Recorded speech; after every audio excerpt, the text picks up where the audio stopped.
Brilliance Audio presents Unchained, Blood Bond Saga Volume 1 by Helen Hardt. I no longer knew night from day. The room had no windows. Sometimes fluorescent lights nearly blinded me, but more often I was left in the dark. A servant came 3 times a day to release me so I could go to the bathroom and eat my meal. Meals were usually some kind of chicken or beef, potatoes, a vegetable, and a quart of water. The Queen wants you to stay hydrated. Staying hydrated only made me have to piss, which I ended up having to hold until they let me go to the bathroom. If the servant got lazy and took his eyes off me, which he rarely did, I would dispose of some of the water down the toilet instead of drinking it. Until she found out. She never told me her name, but she knew mine. I hear you haven't been drinking all of your water, Dante. Have I not told you to eat and drink everything that is brought to you? Yes. Yes, what? Yes, my queen, I said through gritted teeth. When you don't drink enough water, you don't produce enough blood. You wouldn't want me to drain you, would you? If she drained me, I would die. Sometimes I wished for death. Other times I yearned for survival so badly that I knew I would do anything to save my own life. What I yearned for mostly was escape, to be unchained. How long had I been here? I had no idea. Days had morphed into months and months into years. My facial hair had thickened. A servant shaved me every day, not only my face but my groin. The Queen liked it that way, he said. Didn't want anything hampering her access to my femoral artery. Answer me, damn it! No, my queen. I don't want you to drain me. You need to be more careful, Dante, Bill said, handing me a bottle of aloe lotion. Your skin apparently isn't used to the sun. It's even more sensitive than normal. I squirted some of the lotion into my hands and rubbed it on my neck and face. You're pretty red. I know. I can feel it.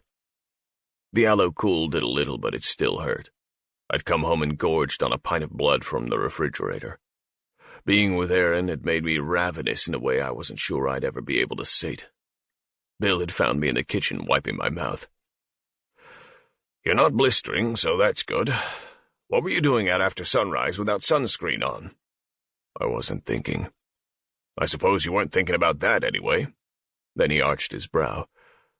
You were kept somewhere away from the sun, weren't you? I'm not ready to talk yet, Bill.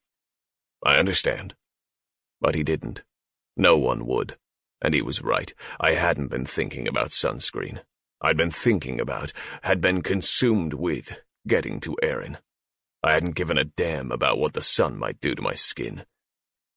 Where did you go, anyway? Bill asked. Just to get a cup of coffee, I lied. You do know that I have a coffee maker here. Yeah, but I don't understand it. It doesn't look like the old one I remember. It's a single-serve machine. You use little cups or pods. Come on, I'll show you how to use it. It's simple. You can make a cup for your sister. She's coming over after work for coffee. In fact, she should be here by now.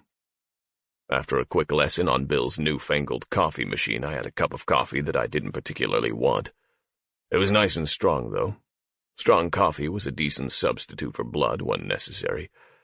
We couldn't go longer than a week without real blood, but coffee helped ease the withdrawal symptoms that popped up if we went longer than 24 hours. Since I just had a pint of blood, I didn't need the coffee for that reason. I drank it anyway. You know, Bill said, we can get you some help. I can find you a therapist. I laughed. After hearing my story, any therapist worth his degree would have me put away.